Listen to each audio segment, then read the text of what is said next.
like personally, it was super hard because I knew him offset, and we were such good friends, and just seeing like him on that on that picture next to the casket, it just felt super weird. Like, dang.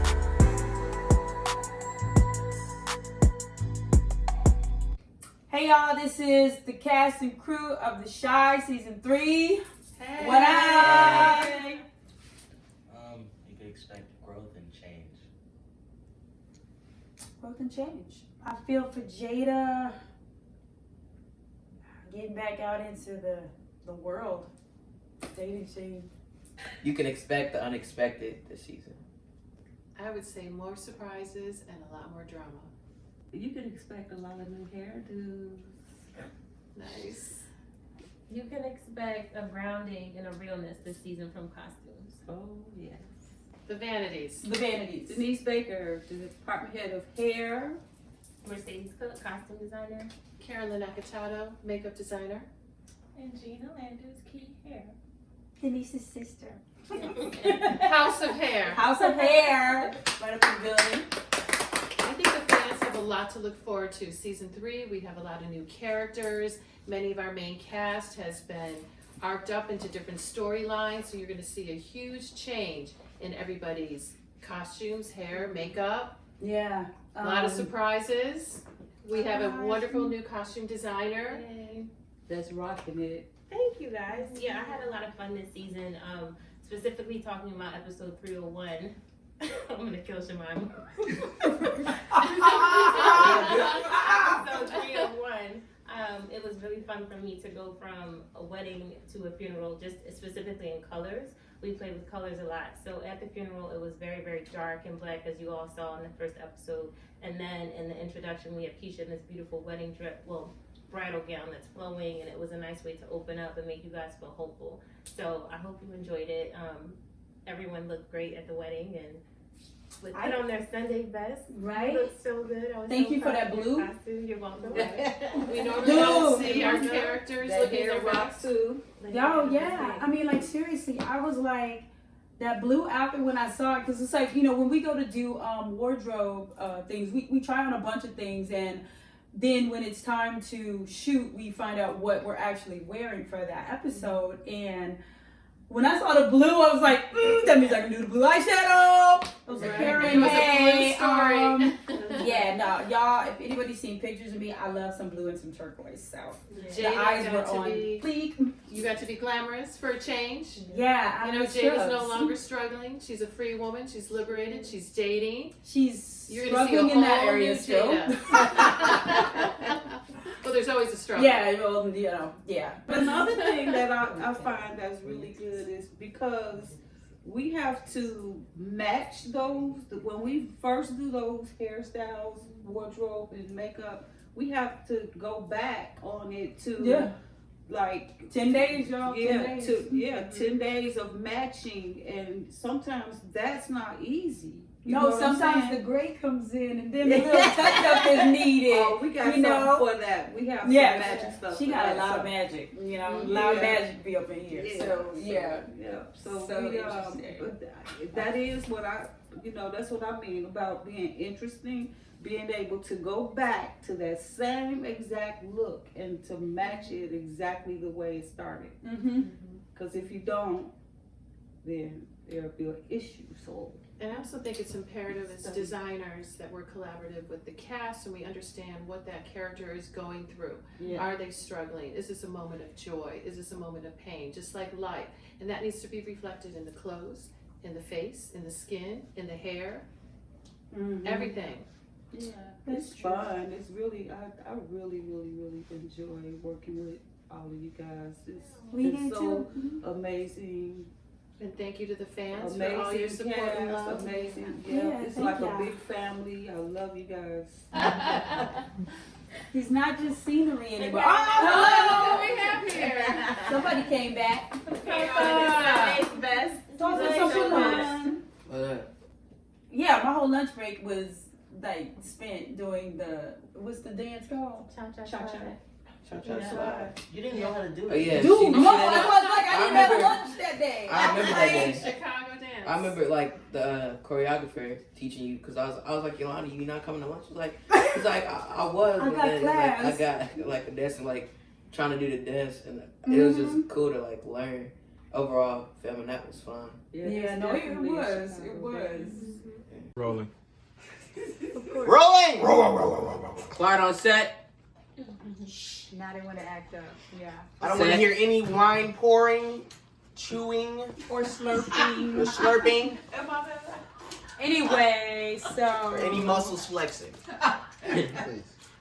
Alex, that means you. Okay. No, he didn't. Did you catch that? Oh my god. I can't do it. Crazy. I can't do it. All right. Okay, what's the first question? First Ty, question. you're supposed to be Yeah, I'll do it. I can't do everything. I can't be Yes, you everything can. for everybody all the time. Give us a minute. Listen, how about this? Hey. Okay. See, So you watch the listen. TV. So okay, cool. Okay, go ahead. Going into, let's start at the funeral. Yeah, back to that. You lost your homie, you lost your right hand. You gonna sing It's So Hard to Say Goodbye, what you gonna do? Okay. All right, let's talk about the funeral and where we're at right now. Listen, Brandon. The funeral scene was probably the hardest scene for me to do this year. I actually kind of teared up a little bit before we even got to filming it because I lost my cousin earlier this year. So just carrying the casket, I've never been a Pallbearer. yeah, I've never like done that before. So like even though the casket was fake, it felt so real. And pushing the casket and like the hearse, it was just kind of like overwhelming. And then it's just like seeing this picture, it was just like kind of weird. I'm just like, man. So all those tears are really coming from a real place, and I just put it all in the scene. I guess it was just like kind of crazy, but I got a chance to do a scene with Sonya for the first time after all these seasons. It was like Her speech was incredible. incredible. She just came in and like murdered it, and I think what's so dope about a dope cast is that like when you got a good cast, they can help you bring out things that you couldn't bring out alone. You know what I mean? Like Sonya being so in pocket helped me be in pocket, and me being in pocket helped you be in pocket, and Papa be in pocket. So it's just like that's what's so amazing about our cast. We can come on set and all lock in and help each other in ways that we didn't really know we could. So. I also thought with her speech, I thought it was interesting how it was very reminiscent of the first episode, like of the first season, because it sucked. She was standing up there burying another son, and it was like Brandon's speech in the first, in the first episode, Right, which so was chilling. Yeah, so it was like I don't know. That just rang very true to me. That it's like death just keep popping up in people's, certain people's families or just in life. And here I am again, and speaking on like as her character, I just thought it was really sad because you see that in some people and you see that in situations.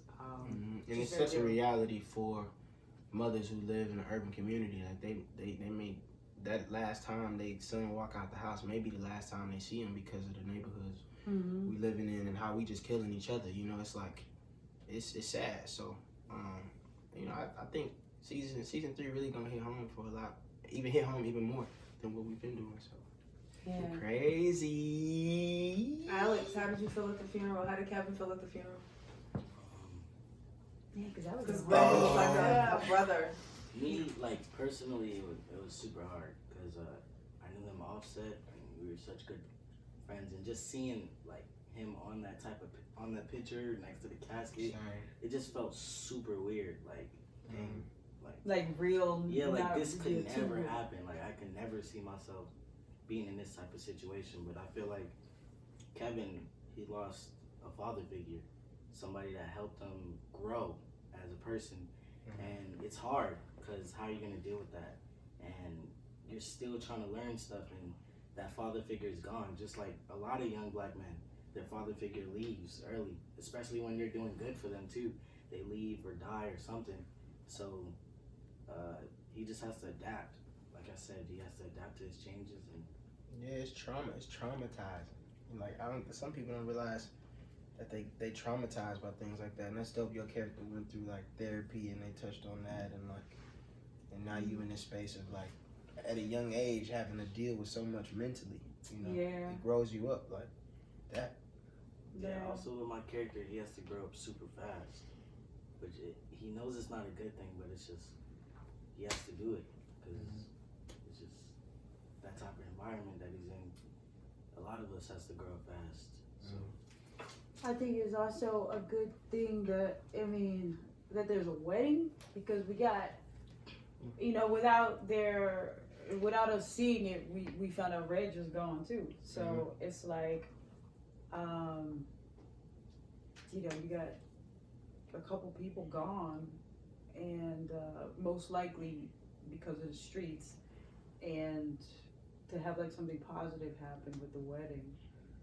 Then also Keisha, like that's it's heavy. It's heavy. Super. It's a heavy beginning. How was that food at the wedding though? trash. The pizza was good. Yes, sorry. Pizza was slapping.